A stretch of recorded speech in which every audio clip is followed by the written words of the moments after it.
So again, thank you very much everybody for watching. We'll be cutting to Billy TK on this live stream any moment now. And I would like to let people know that I am a listener-supported channel. I'm not getting paid, you know, an hourly rate or anything like that. So for the last 12 years, that's how I've been able to survive, is by the generous help of listeners like you. So if you value the support that's being given to Billy TK and the New Zealand Public Party, you can go to the VinnyEastwoodShow.com. That's Vinny with a Y because it's the most important question, and eastwood.makemynews. And also check out our new sponsor, licks.co.nz. You can see the link down in the corner there. So yeah, here we are. The course of history. In New Zealand, our politicians are now jockeying for position ahead of election 2020.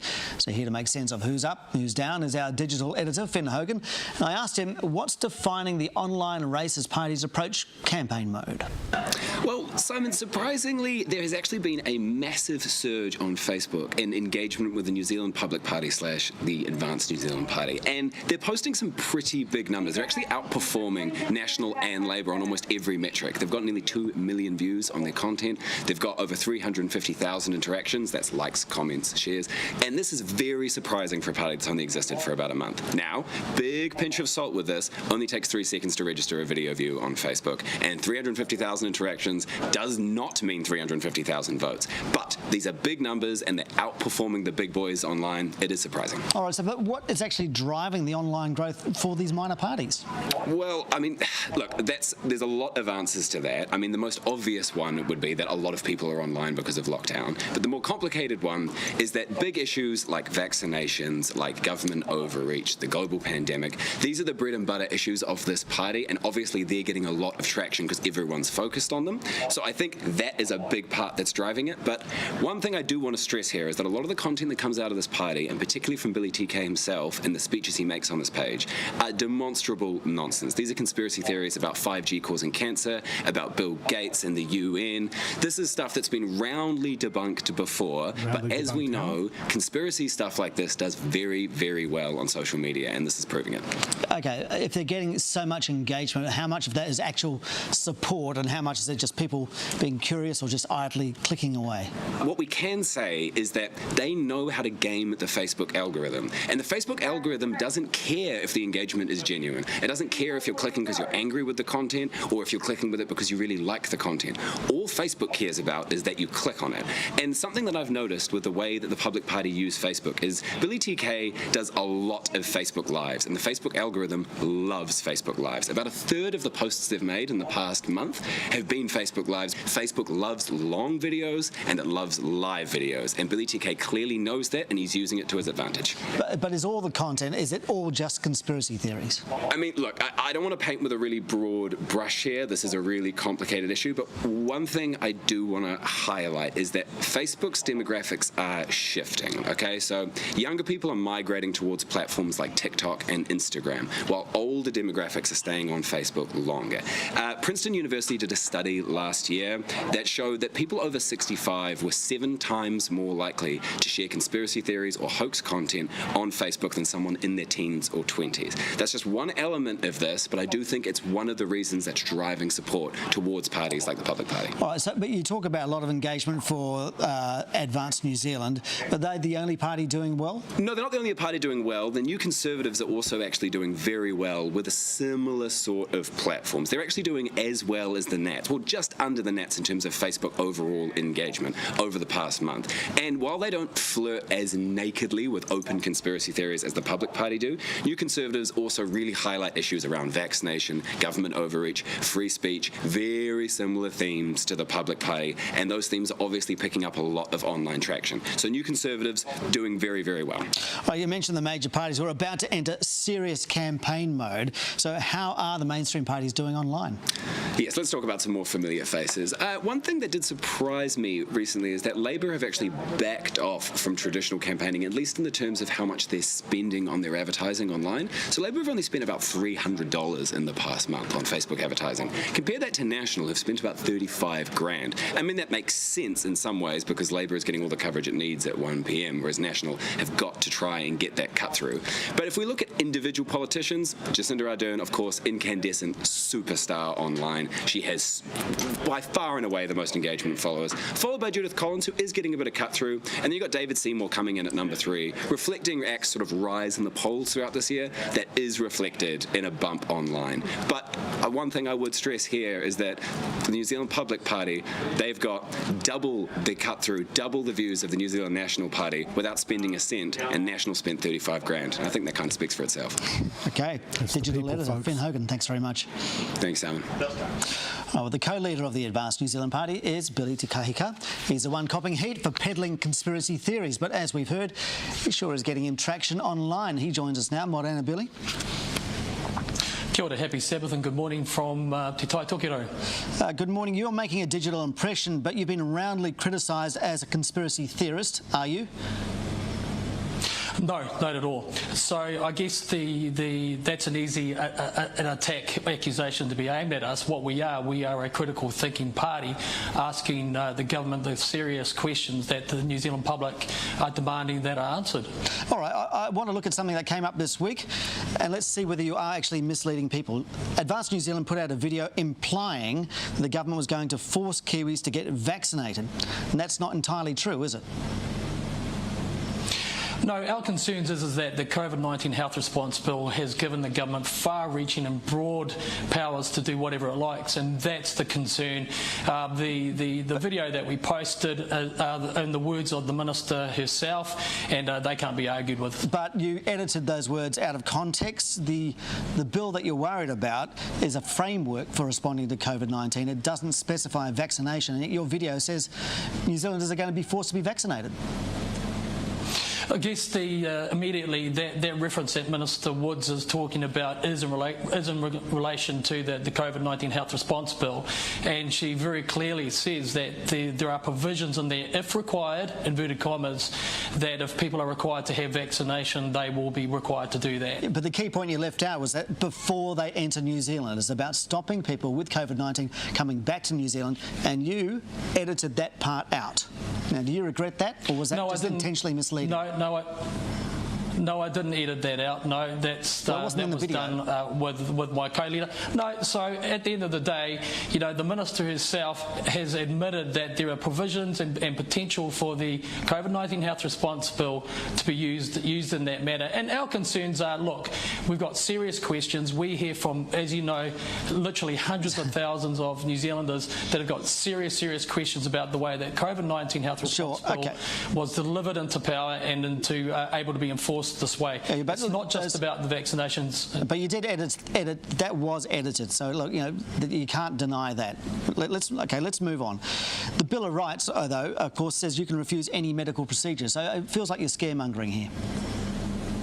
No, Section 4 of the Bill of Rights can be overridden in times of emergency, and COVID-19 health response bill again is just absolutely runs roughshod over the New Zealand Bill of Rights. We're seeing it right now. We've got people in detention right now under the Quarantine Act edict, and their rights have been completely roughshod over. We hear from these families that are in detention right now that are scared, they're distressed, and they've got no one to talk to. But there's a whole system set up to support them, and it's for the greater public health good. And so are you saying... That's incorrect. That system is failing, I'm afraid, Simon. We are hearing from the families that are getting in touch with us. They literally have wonderful military staff looking after them. Look, I'm ex-military myself, as you know, Simon, and the people are saying how great that the military staff are that are looking after them. The problem is there's no interface between the military and the MOH staff to provide information to the people that are in detention. There's no one, explaining their rights and what's going on to these people, and that leads us to seriously question the management style of the government. Okay, well, so that's management style, but that's, you were talking about rights. Anyway, look, you said to me before that you are not a conspiracy theorist, but you have mentioned various conspiracy theories in your Facebook Live. So I want to go through a couple of those. Does 5G cause cancer? Yeah, I want to correct Finn on that. We've never said that at all. We've never said that, and anywhere in my platforms have we said that 5G does that. What we have said, and I've been down in Parliament and I was there at the 5G submissions, is that the 1992 legislation, which clearly outlines the protectionism involved in protecting public from EMF, is completely out of date. It's out of date. It's on 1992 technology. Hold on a second. Yep. And our question is that why are we basing and framing our legislation and health protections for the population based on 1992 legislation, which is far out of date and doesn't recognise the strength of the technology today. So we're not saying that it's doing anything. What we're saying is there needs to be a full independent inquiry on behalf of the people of New Zealand that's not telco influenced, because the questions that need to be asked need to be answered. All right, what about, and I think you mentioned that Bill Gates is behind vaccination. Do you believe the conspiracy theory that Bill Gates wants to microchip children? No, look, I don't go down that type of rabbit hole at all. We need to stay. One of the catchphrases I use is stay calm, stay cool, stay credible and factual. So what is verifiable, Simon, is that Bill Gates has major shareholdings in almost all of the vaccine companies of the world. I've done investigation on what he's funded in terms of coronavirus research. I've found the patents. They can't be argued with. I've got them in my laptop. So, and that's not conspiracy, that's fact. Yeah, so he's supporting vaccination. That's what you found out. What about, you've called COVID-19 a plandemic. Now, that's been refuted by the Prime Minister. Well, I'm sure she will refute that. The problem that we have is that there's Event 201. we've got clippings of people like Anthony Fauci that said in 2017 that we could expect a virus outbreak and a surprise outbreak. A lot of epidemiologists have been warning for years that another pandemic would be on the way. That's just a common medical outlook. Yeah, no, but he was very, very precise. And what we do is that we examine the rhetoric and then we examine the behaviour. And what happened is of course, Dr. Neil Ferguson from Imperial College, when this thing was announced, when COVID-19 was announced, said that it was between 3 to 6% lethality. 3 weeks later, he had to rescind and retract that statement. However, that's not true. Actually, picked it up. New Zealand government had picked it up. That's not true. He didn't rescind that. It was questioned about the kind of code he was using in that, but he didn't rescind that, and then it was proven by other software people that his predictions could be reproduced, so he didn't rescind that, and that's one of the problems. No, that's not accurate either, Simon.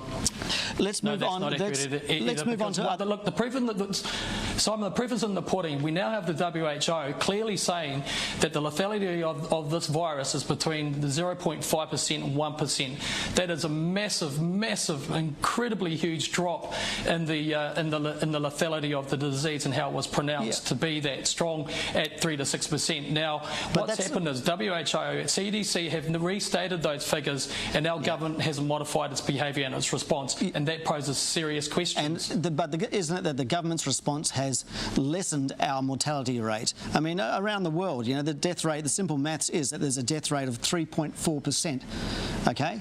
And that's with lockdowns, and that's with what every country has been done. So it could have been a lot worse.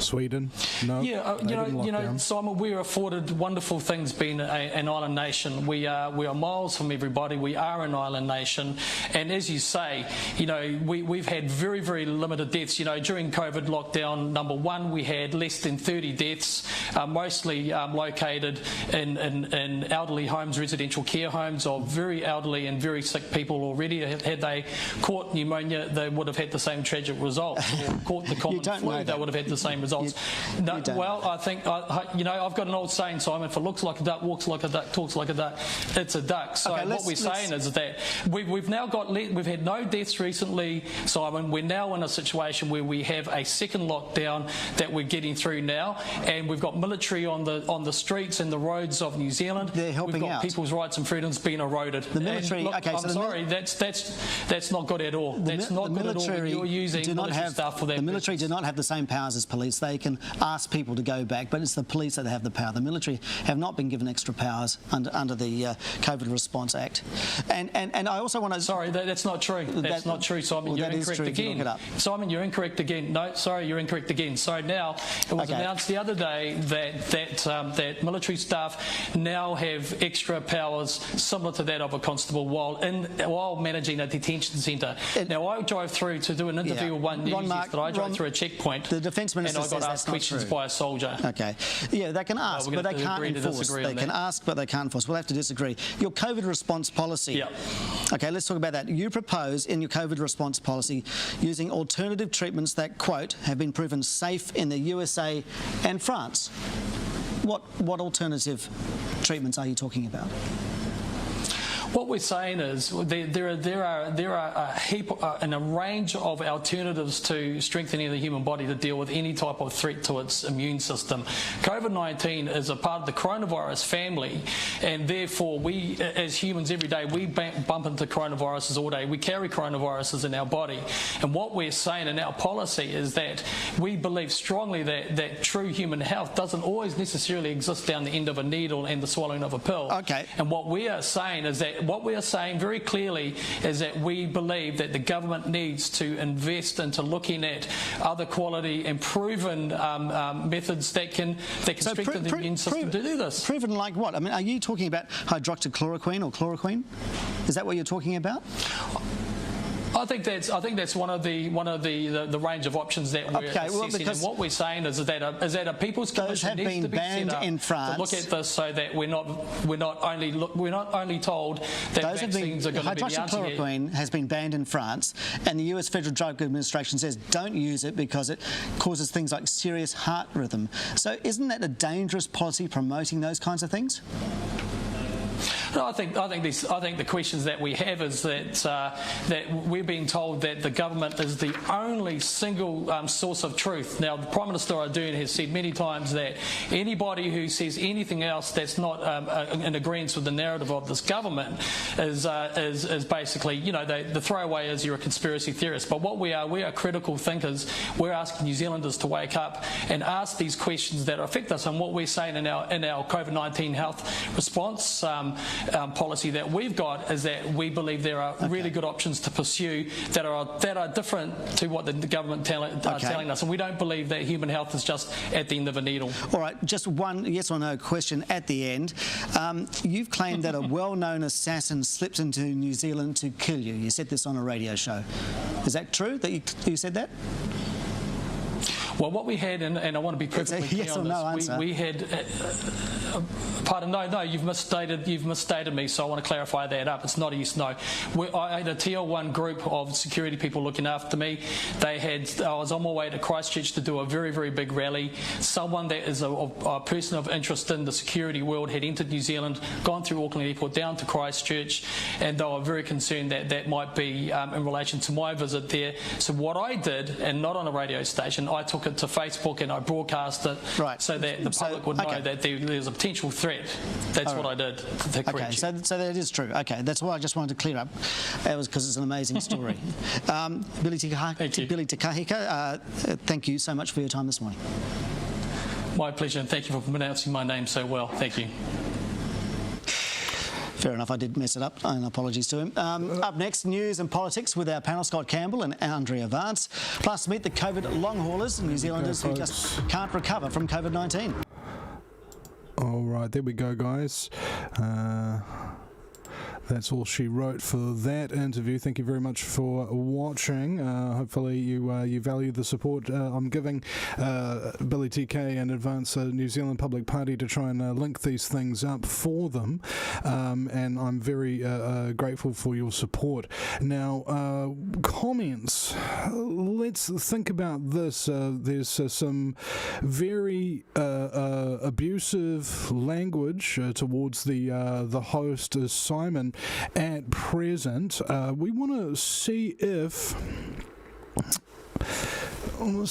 we can cross to Billy. I'll just send him a text real quick. Text Billy TK, hey bro, jump on the Skype, we're still live, for some comments afterwards. Here's your message. Ready to send it? There we go. Okay, it's sent. All right.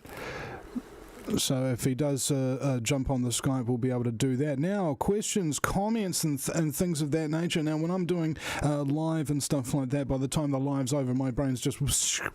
so it's very difficult for me to really remember exactly what was said. But let's think about the tone of the interview. Whenever Billy was talking, Simon was like this. Just not actually listening, trying to trip him up, and something like that. We've got a text from Billy. He says he's coming.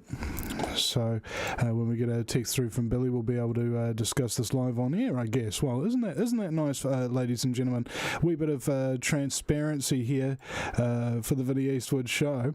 We've got 266 people watching on the New Zealand Public Party page. By the way, folks, we just went over, over 4,000 subscribers on the New Zealand Public Party page. That was really good job. Here we go. We've got Billy coming in. All right. G'day, Billy. Kia ora. All right, well, we're still live on the original stream, so everybody who's watching, we've got a couple of hundred people who've just seen the appearance on Newshub here, and so we're just now reconnecting with Billy, ladies and gentlemen, to get his post-mortem of this. Vicious attack comes to mind? I don't know. But please, Billy, just take a deep breath. Come back to reality and give us your lowdown on this puppy once you've got your little thingy untangled. Oh, no, I'm good, mate. It's okay. Can you hear me okay? Yeah. Okay, great. Well, I've just realised that I really love having smash-up, punch-it fights with Junos. I absolutely loved all of that. I've just realised something, that there must be quite a sick part of me, because I absolutely thoroughly enjoyed keeping him in his place. I really did. I mean, I think Simon had a job to try and unseat me, and but I think the reverse happened actually. I think a couple of times I actually rattled him. So as I'm sitting here, I'm getting loads of messages from people going, "Wow, that was cool." And I'd love to see some comments coming up if I can. Sure. Let's bring those comments up here. Let's start sharing the screen. And so, right, ladies and gentlemen, if you're on the live stream, either on the Vinny Eastwood Show or on New Zealand Public Party page, Billy can now see your comments. So, yes, he did, says Dovetail 90. No, I think that's, I think what you... I've just had a message. What a beautiful beating that was, Billy. Someone just sent me a message there. And, we are enduring the biggest propaganda of all time that's facing humanity. And I was listening to Helen Clark before, totally misrepresenting the facts of the situation out there. And what she was saying, interestingly enough, was in contradiction to what the WHO was saying.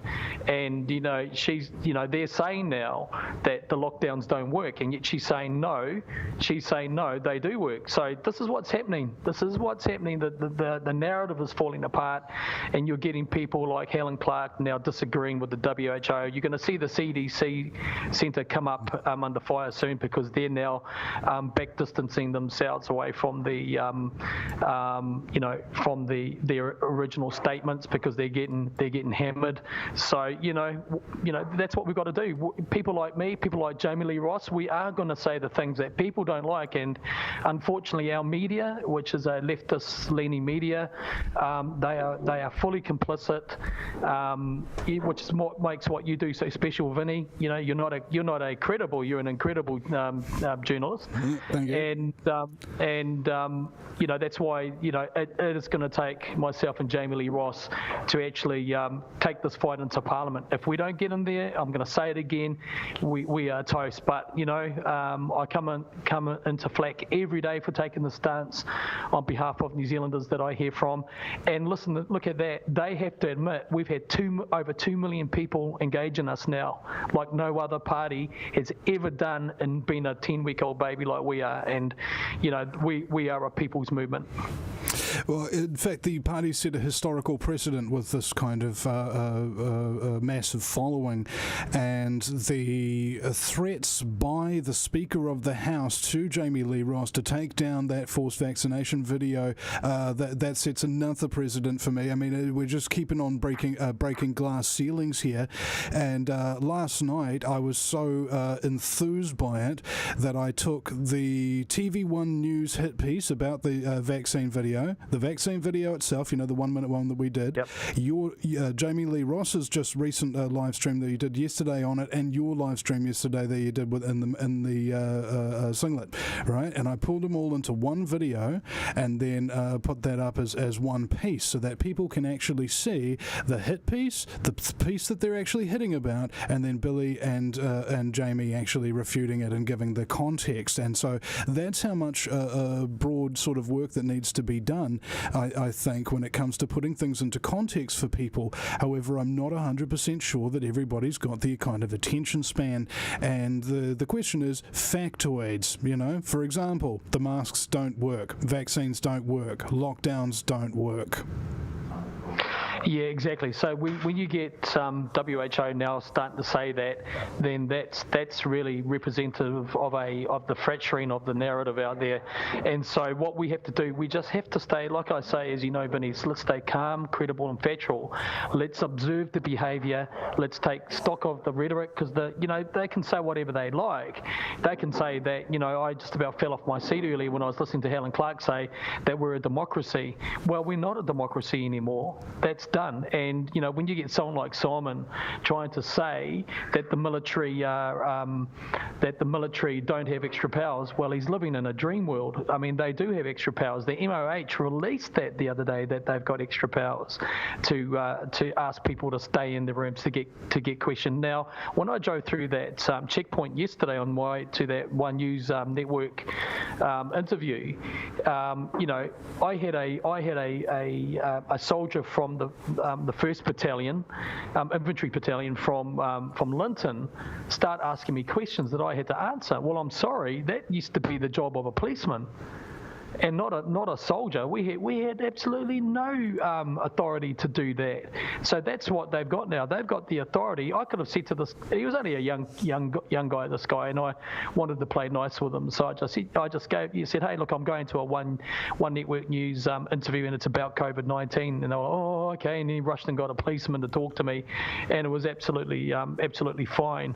But yeah, someone's just saying they'd like to see Billy debate Helen Clark. So would I. I would really love to debate Helen Clark. The reality of it is that these soldiers do have extra powers that we comply with out of goodwill and good nature. But normally that in a normal democratic world, soldiers have got no authority at all to ask anyone anything other than how are you doing today. So let's think about this. We said on the show the other day that basically we're in martial law right now, tantamount, de facto martial law, and that means essentially this lockdown is a massive political impediment. How have we had to actually change strategy in terms of how to compete in a political environment if you can't leave the house? Yeah, I know. It's yeah, that's right, exactly. So that's Yeah, that's all good. So like people are saying right now that that they're online trying to beat us up even more. But people aren't.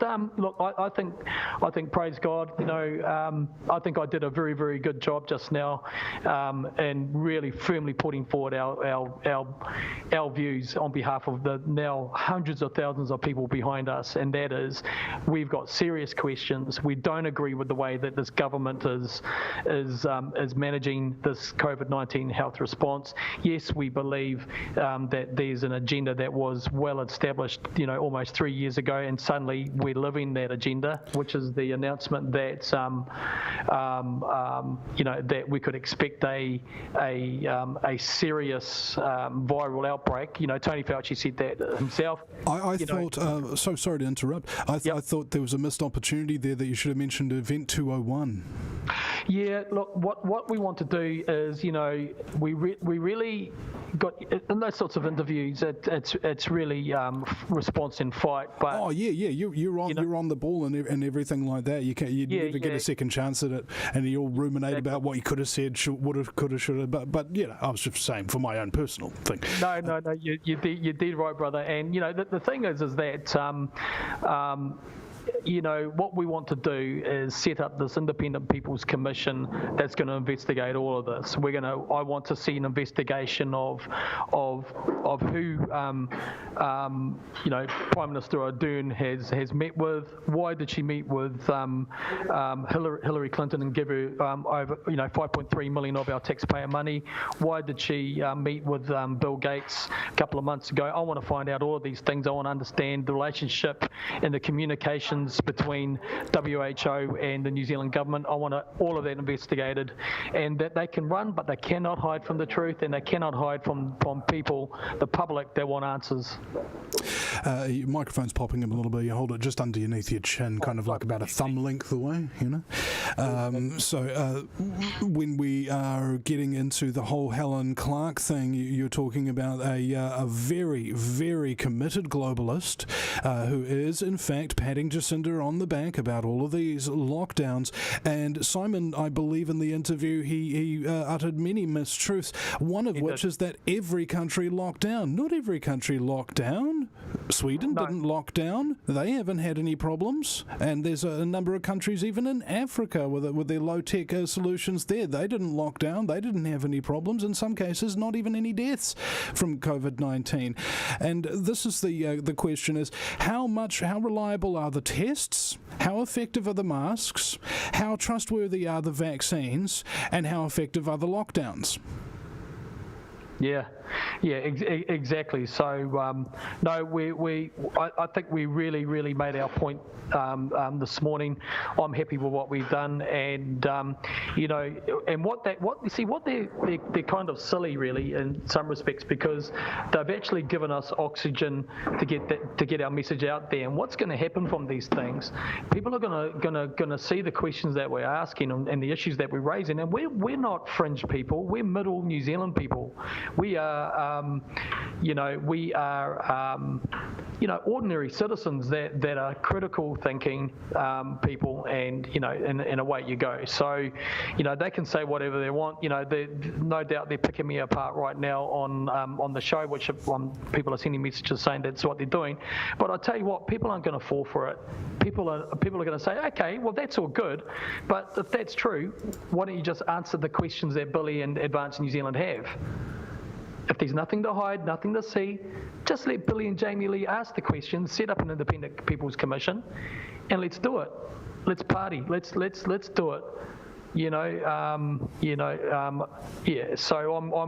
I got to admit, I'm happy with what we've done today, and I think we did a very, very good job of sticking it to them. I really do. Yeah, and also you're so lucky to have a good team around you as well to run interference and do all the phone calls, and even hooking this call up and stuff like that. That was just a last-minute thing this morning. So as I was saying on an Instagram interview yesterday, is that when it comes to having a political party that's going to be successful in a New Zealand election, you need good leaders, you need good candidates, you need a good web team, you need a good PR team, you need good funding, and you need good supporters, and we have got the entire gamut of that on the Advanced New Zealand Public Party side. So I think, ladies and gentlemen, if you've ever been feeling depressed or stressed or hopeless or fearful, just remember, this has never happened before. This is a game changer. There is a light at the end of the tunnel. When powerful darkness rises, powerful light rises to meet it. Well, that's exactly right. It reminds me of Mulder and Scully's show. When they used to say the truth is out there. And it is out there now, and we've just got to keep saying it loud and consistently, factually, with a base, and just don't allow these people smash you around. And just as I'm on the line with you now, I just got a message from Jamie Lee Ross just now, and he's having a good old laugh because he said, we certainly didn't allow them to push me around, and that was the last thing I was going to do, because we've got a point to make. It's a valid point, and it's supported by hundreds and thousands of people. So as much as they can want to say 2 million people reached and 2 million people engagement says it all, really. And we are, as they said, they have to begrudgingly admit, we are now bigger than Labour and National, and there's no stopping us now. We are going to get ourselves into Parliament. We are going to fix this zoo down in Parliament. And I'll tell you one of the things we are going to do.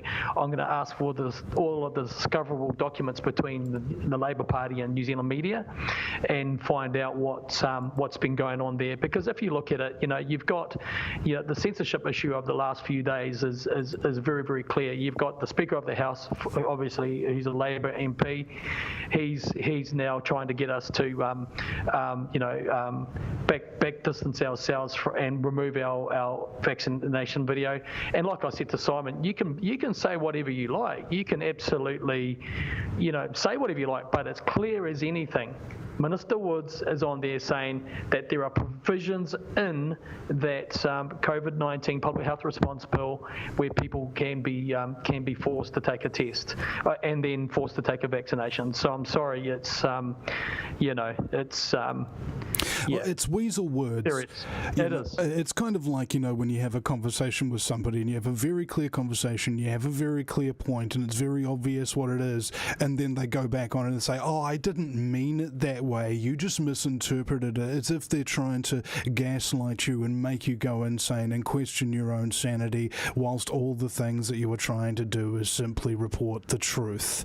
And this media that we have in New Zealand is completely compromised, even as far back as the Key government, when the former CEO of MediaWorks, which was in $40 million in debt and unpaid broadcast licensing fees, became the communications minister for National, who then bailed out his company. And now we've got the COVID-19 and $50 million needing to be shelled out to all of those media. You think they're not compromised, ladies and gentlemen?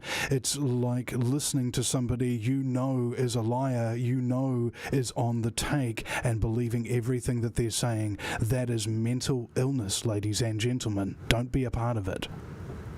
Yeah, exactly. There is nothing wrong with people taking the stance to question everything. You see what it is, and we've lived through this now for the last few decades now, is that critical thinking is now called conspiracy thinking, and it's completely different. I want people to be self-assured that they should know that if people criticize you, just be patient, but say the truth, say the truth, and be factual and be calm, present it to people, get them thinking, because the way that this works, I'm learning as I'm going through this whole journey, is that if we keep calm, if we speak authoritatively and truthfully and factually, then we're in a good position to win people over, and that's what's happening. And whether they like it or not, people that are even half awake, are starting to hear the truth. I mean, most people that you speak to, Vinny, whether they agree with it or not, know that when they know when they hear truth and it resonates in a certain way, and so that's what you've got to do. We've all got to do that together as one big family. I keep saying that. I'm just reading as I'm talking to you some of the feedback that we're getting from people. Wow, I'm just blown away from people. They're just sending me messages galore, and even admiration of your testicular fortitude, which is nice, Yeah, well, it's just the beginning, guys. We've got to, I'm still learning how to be this type of be a politician, Vinny. This is all new to me, and but I tell you what, I'm amped up. I believe in what we're doing is completely right. I believe now is the time for the reset, but we need to make sure the reset is our reset. It's a reset of freedom, democracy, economic repair. It's all those good things. Because if we don't do that now, we are not going to get another chance. I really don't believe that. I had someone, a leader of another party say to me a couple of months ago, if we don't win this election, we'll just do it the next election. And that's the most foolish thing that they could have ever said to me, because, I'm absolutely afraid, like everyone else, that this election is the last election that we're going to have, that we have any sense of redeemable freedom and democracy out of this government if we don't do it this time. And the other thing I want to say is what they're wanting to do as well is confuse the vote out there. Look, I've got great respect for many of the minor parties, even the ones that have been complete, mongrels towards me and towards Jamie Lee and towards Advance New Zealand and New Zealand Public Party. I've got respect getting out there and they're having a go. But I want to say to everyone out there, none of the other parties are going to track anywhere near what we are. They have to begrudgingly say that and admit that now. But what we need to do is get our vote into one central focus that's going to give us the best chance to get into government to protect us, and that's Advance New Zealand. And I'm not just saying that because it's my blinking party.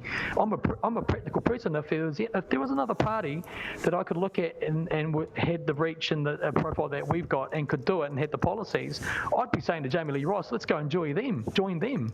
I've got no, there's no ego and pride of mine involved in this. I would surrender it in a heartbeat if there was a better option to us. I don't believe there is, and I believe with all my heart that Advance New Zealand is going to get well over the line, but we just cannot guess. We need to work together. Everyone should out there spread the word. Advance New Zealand. Let's get that vote in. Let's rescue our country. Thank you very much, Billy. And just some final points on that, as well as I don't know if you mind me saying this, but ladies and gentlemen, Billy's not going to save you. You actually have to contribute to saving us all. That's what the sharing is about. That is what the liking the videos is about. That is what talking to your neighbours is about. That is what making your own Advanced New Zealand Party sign out of whatever materials you've got and sticking on your fence is about, and taking it down for election day so that we don't get busted. Now, there's so many ways that the people have actually come out and supported the party. Billy hasn't done it all by himself. He's not going to save us all by himself. Everybody needs to pull together, or we're all going to hang separately. On an interview the other day, I was saying to somebody who was like criticising, but Jamie Lee Ross, I don't like him. It's like, look, nobody else saw the potential and was willing to actually join NZPP with a registered party. Nobody else. That is the measure of Jamie Lee Ross. He's the exceptional person who actually took a stand, ladies and gentlemen, and took a stand with us. There won't be another election. You got lockdowns, you got COVID tracing apps, and you got social credit systems coming in. What makes you think there's ever going to be another free election if we don't get the results we want in this one? Voting for other people who got maybe 0.2, 0.1, 0.3% in the last election ain't going to cut cut it. Getting other people who failed several elections in a row, maybe got 1% or 2%, they ain't going to cut it. This is our chance. We have one shot, and one shot is all we need. Nobody else is talking about the communist infiltration of all the major parties. Nobody else is talking about Agenda 21 and Agenda 2030 and the ever shadowy police state that is going to high-tech control our lives. Nobody else, ladies and gentlemen. You don't actually have any other options. And if you're worrying about it, should I vote Advance NZPP? Should I dedicate myself to the cause and start sharing videos and making signs and talking to people all the time? Ask yourself this one question that I asked myself before I quit my job and started doing this for a living. Does it feel right? If it feels right, ladies and gentlemen, you have a moral obligation to do it. That's incredible. That's a great way to finish off. Hey, just want to say to everyone, please take care, stay vigilant. We are going to announce this evening the confirmed date of our Auckland rally. We want people from all over New Zealand, from the bottom to the north, to come to Tamaki Makaurau, to Auckland for this rally. We are going to send a very, very clear message to this government that New Zealand has had enough. We're not going to stand for this any longer. This government that is giving out half-truths, this government that is using information that may have been valid. In fact, we know it wasn't valid, but let's give them the benefit of the doubt that they were reacting in good faith to the information that was available in Lockdown 1. That information now is completely out of date, as I just said on that interview, and our government hasn't modified its behaviour. Let's send them a clear message. We're not going to stand for it. Have a great one, guys. I want to go and do some Bible study. All right. Cheers, brother. Thanks, Billy. Bless you. Take care. Get you, mate. All right, there he goes, Billy TK, ladies and gentlemen. NZPP.org.nz is the website if you do want to sign up to join the party and do what you need to do, ladies and gentlemen, to support it. I encourage you, because there isn't really, again, any other choice here. Not this election, and maybe not any other if we don't win this one. So, yep, the obligation's on you, ladies and gentlemen. Now, this episode has been sponsored by Advance New Zealand, the New Zealand Public Party, and also Lix.co.nz. I believe I had a Lixter note over here. Lixter.co.nz or Lix.co.nz. Let's set the market free again. Other trading website commissions can charge you like a bull, and we won't charge you, and that's no bull. Lixter is an online aggregate marketplace of by and for every product, able to link buyers directly with sellers without taking a cut. A free alternative to Trade Me, of the sellers for the buyers. A free marketplace for all. Go to Lixter.co.nz or Lix.co.nz for more info on that. Big developments. And also we are going to be live streaming again, ladies and gentlemen, the Auckland Liberty March in just over an hour. So stay tuned to the Vinny Eastwood Show and this channel, and show us a little bit of love, ladies and gentlemen. Go to the VinnyEastwoodShow.com, and on there you can donate in a number of ways. You can become a Patreon. You can start up an automatic payment through PayPal or KiWiBank. You can make one-off donations through GorillaMedia77@gmail.com to PayPal. And if you do value the ongoing support that I've been doing for this 12 years, just supporting everybody who's doing the right thing worldwide, no matter if they're big or small. If you value the support that I'm giving Advance New Zealand, Billy TK, and Jamie Lee Ross, ladies and gentlemen, then please show the love. Go to the VinnyEastwoodShow.com and donate today. Listener supported for nearly a decade. Well, in fact, over a decade. Thank you very much for listening to the Vinny Eastwood Show, ladies and gentlemen. I am not a credible journalist. I'm an incredible journalist.